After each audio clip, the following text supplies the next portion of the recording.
Okay, so we are talking about arboriculture this week, and something I wanted to talk about is sort of this growing movement within urban forestry and within arboriculture is the sort of a broader incorporation or consideration of things that affect more than just at the tree level, but thinking about biodiversity in urban settings, and how can the work that we do within an urban forest influence that level of biodiversity. So there's some broader considerations, and I wanted to talk a little bit about that. Specifically, there's been some work that this publication, this book in general, is called Tree Care for Birds and Other Wildlife, and sort of summarizes in a good way the where arboriculture is headed in terms of those types of considerations. And so there's two sort of things that are going on here, or two components of tree care for wildlife, for birds and wildlife. One is you want to try to reduce the impact that you're having on that wildlife, and so that could be not doing work during certain times of the year, or not doing certain types of work, or just reducing your overall how much time you're spending doing work in those environments. Lots of different ways you can reduce your impact, and we'll look at more specifically what that means. And then also the other side of that is actually managing for diversity in terms of how you're managing your habitat, and things that, whether you're promoting diversity of your urban forests, or literally measuring the biodiversity of different types of species that are present. You're taking those sorts of considerations into account as well. So we'll talk a little bit about that. So in terms of minimizing your impacts, so most of this comes into how you are approaching a specific project, and we're sort of taking the perspective of, if we're doing urban forestry work, then what are some steps that we're going to take. And if you're preparing a project, then some of it comes from just observation. If you're doing some sort of inspection of the site beforehand, then things you want to do is identify signs of wildlife in that area, and that could come in a lot of different forms. Maybe you'll observe the actual wildlife that's there while you're on site, but you're not going to see everything, and so some of that could be looking for signs of wildlife. Maybe you see signs of cavitation, or maybe you see other types of vegetation that's present that indicates that other species might be there. Whatever it is, you're going to be identifying signs of wildlife and taking note of those signs. And then you're going to use that information to categorize the site habitat. What type of habitat do you have here? Is it sort of a natural sort of setting? Is it sort of a park? Is there a lot of biodiversity there? And what's the timing? And there are different things that you take into consideration, and different ways to categorize that. And so site categorization is based on the value of the habitat, but also the timing of the season. And there's different ways of doing this. This comes again from that publication, from that book I mentioned a minute ago. But there's different ways, but I kind of like their approach here, and that's simple, but it's also effective in categorizing the value of the site. And there's maybe I'll upload that entire thing up to Canvas, because there's actual pre-inspection sort of sheet that you go through, where it sort of leads you to where these categories are based on the observations. But maybe you have what could be considered a low value habitat, and if you're dealing specifically with birds, you might want to have an idea of whether you're in the breeding season or the non-breeding season here. And so, that might help categorize. If you're in a low value habitat and it's a non-breeding season, maybe you're in a category 1. And I'll mention what these categories mean in a second. But maybe you could be at the same site, but during the breeding season, and that's going to put you into a category 2, which is, again, I'll show you in a minute here, but that's going to mean maybe more level of expertise is going to be needed for any type of work that's going to be going on in that area. And so it's going to come down to, and basically because you could be disrupting these sorts of activities, and there's other considerations where you might be influencing the population if you're in there doing any sort of arboriculture work with heavy machinery and removing trees and things like that that you wouldn't want to be doing during that time period because it could be detrimental to a given species.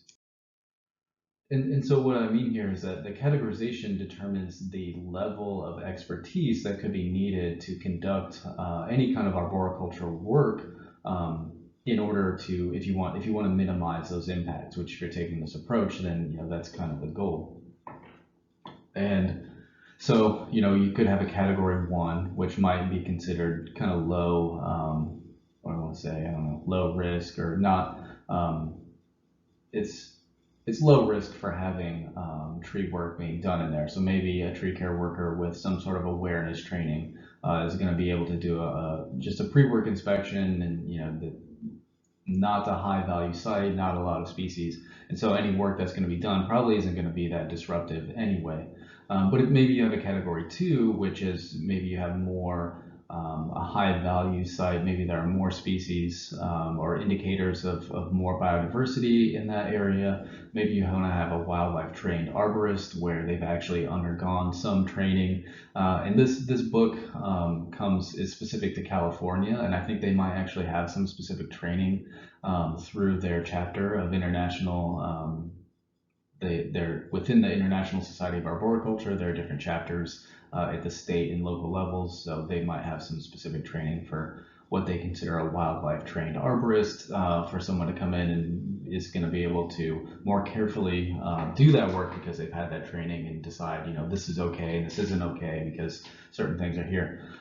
If you have a category 3, which maybe you have a really pristine habitat that's intact within some urban setting, and there are high biodiversity. Maybe you actually have vulnerable species, or maybe it's a breeding season or something that's in there, and you're going to say, we have to get in here and do some work, but we want to basically minimize any impacts we might have. So you're going to have a wildlife biologist who could come and actually consult on the work, and maybe they'll do the pre-work inspection and identify any sort of special considerations that should be taken into consideration, I guess, and will notify the work. And so that's sort of their layout and saying, here's one way of doing this. And I think this is specific to California, but I really do think that this is the direction that arboriculture is headed, because there were conversations when I worked in urban forestry about this types of things where if we could leave a tree, then can we leave a tree? Because there's benefits, even if a tree is dead and it's decaying, there's benefits to having a tree there, which could provide habitat for other species. And so there's other standards that are coming into play in terms of specifically how do you do the work, where do you do the type of tree work. Within trees, if you have some nesting site and maybe it's a breeding season, or maybe not, maybe it's just some particular species you're trying to conserve in an area, you might set up a nest buffer zone where you say, within some distance here they have it 25 feet. You're not going to do any work within that buffer zone because you just don't want to disturb those organisms that are there, whatever they are. And that can be tricky. If you get this type of recommendation where so you're not going to do anything within this buffer zone. Maybe you have limbs here that need to be pruned or something, and maybe you have a building over here that's next to it or something. Or could be a playground or something over here where there's some risk, and you say, okay, you have to sort of weigh the pros and the cons versus, do we do some work in here to reduce risk to something else, or do we want to maintain this biodiversity? And it really comes down to the overall situation, but also the priorities of the citizens where you're working and who you might be working for.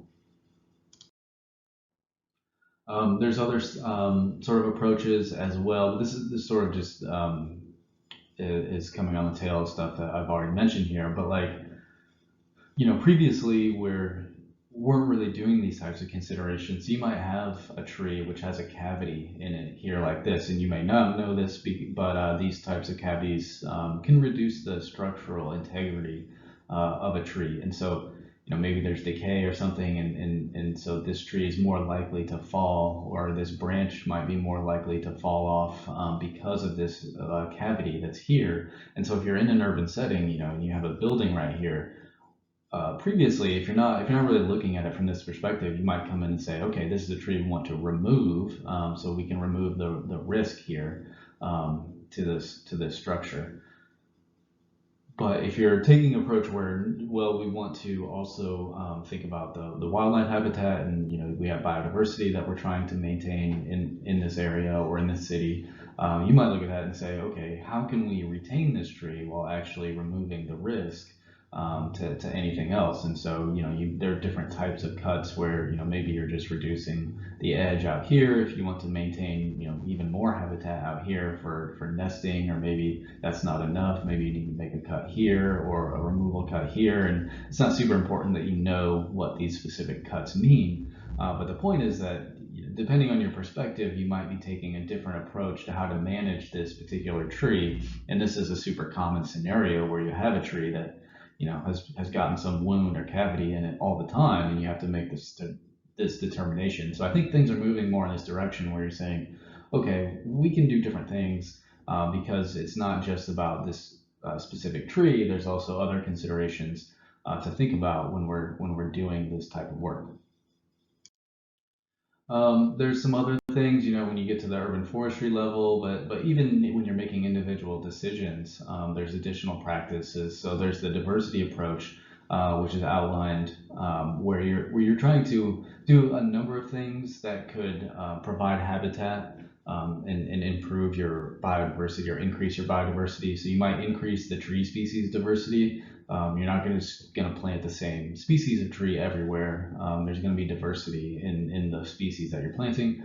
You're also going to increase the age diversity. So you're not going to just, or maybe this comes from the other side of it, where you're leaving some trees that are older. You're leaving some trees that are even dead or dying and declining. If you're able to leave them standing. So that you are increasing your age diversity. You don't just have, a sort of all of the trees are a single age. They're kind of staggered. Not all species prefer the same type of tree or same size of tree to make their habitats. So that's something to think about.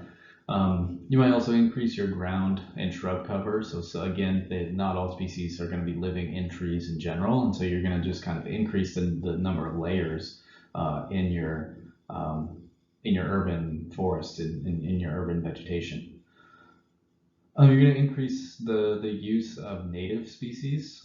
If you're trying to promote native biodiversity, then there's probably relationships or associations of different species might prefer certain types of species of trees that they have evolved alongside over hundreds and thousands of years throughout the evolutionary history of North America. And so you want to think about including native species for that purpose.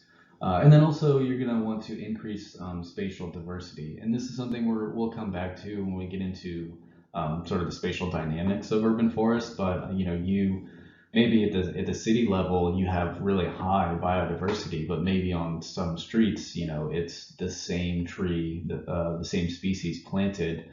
So some streets might have 40, 50 trees, but they're all the same species.